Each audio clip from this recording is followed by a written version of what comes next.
ummanni Oromoo ummanni biyya kana jiru waa'ee xinnoo gaa miidiyaa irratti waa na beekanii fi misunderstanding yookiin wal hubachuu dhabu dogoggorri waa'ee kana irratti akka hin dhufneefin waan kana qulqulleessuu dhufe. Na ani kana keessa hin jiru. Ani lafa dhugaan hin jirre homtuu hin jiru. Wanni ijaaramu hin jiru. Sobi negatiiviidha. Soba irratti homtuu hin ijaaramu. Kana yeroon jedhu jarri kun sobaa jirus jechaa hin jiru. Hin beeku. Waan ani hin beekne keessatti hoyi dhumaanii anis keessa galee utuu hin beekin nama gara biraas itti waamee maqaan keenya as keessa gale malee wanni kun hammana guddaa ta'uusaa diteelii wanna kana maal akka ta'e anis hin beeku, warri ani waames hin beeku. Uummanni Oromoo kana qubaa qabaatu jechuudhaaf. Dhimma wal dhabdee mootummaa fi qaama hidhatee bosona jiru irrattis yaada kan kennan hayyuun Oromoo Dr.Gammachuu Magarsaa qaamoleen lamaanuu uummataaf yaadu taanaan uummata isaaniitiif nagaya akka kennan gaafatan.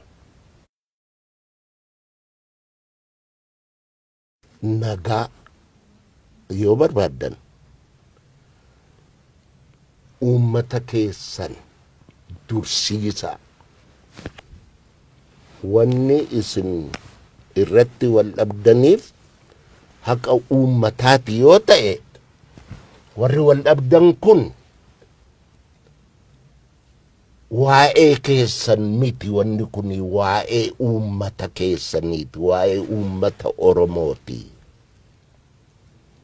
Kanaaf iyyuu uummata Oromoo dursiisa.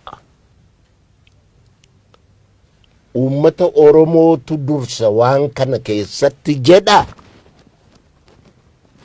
Dhugaan kan Waaqaati.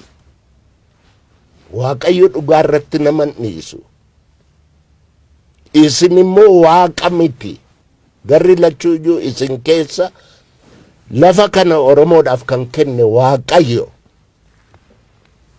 Gaafa Waaqayyo Oromoodhaaf lafa kana kenne achiin jirtani. Yoo hin dandeessu ta'e uummanni kun nagaadhaan bulu. Uummanni kun hiyyeessa. Nagaa haa qabaatu, nagaa kennaafi. Lafa dhugaan hin jirre immoo nagaan hin jiru. Dura dhugaa irratti walii gala. Dhugaan isin irratti walii galtan immoo dhugaa uummatichaa ta'uusaa mirkaneeffadhaa. Yoo kana ta'uu baatee maqaa uummataatiin hin nagadina. Horeen nageenyaa fi araaraa hundeeffamee